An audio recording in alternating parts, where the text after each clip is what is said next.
করে বাংলাদেশের রাজনীতির দিক বাদ দেন ভাই, সত্যের পথে চলেন। আল্লাহ আছে, আল্লাহ কিন্তু ভাই বিচার করবে। ভাইবা নিয়েন না যে আল্লাহ ছাইরা দিবে। যেই বিচার ভাই আমরা করতে পারবো না, আপনারা পারবেন না, সেই বিচার আল্লাহ আপনাদের উপর করবে ভাই।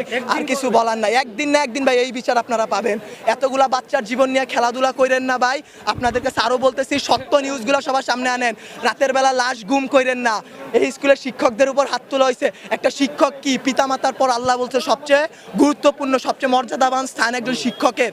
সেই শিক্ষকের গায়ে সেনাবাহিনীর হাত তুলে, সেই শিক্ষকের গায়ে হাত তোলার পরও আপনারা ভাই নিউজ করতে পারলেন না। কি করবেন ভাই? একজন শিক্ষক মারা গেছে শুধু মাইলেস্টানে, একটা তো ভাই ভাইরাল হয়েছে, এর কারণে একটা।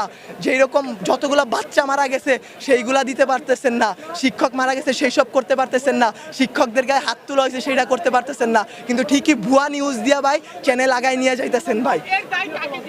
এর দায় ভাই আপনাদের উপরই লেভেলে যারা আছে তাদের, বাংলাদেশের রাজনৈতিক দলগুলার, যারা আপনাদের উপর প্রেশার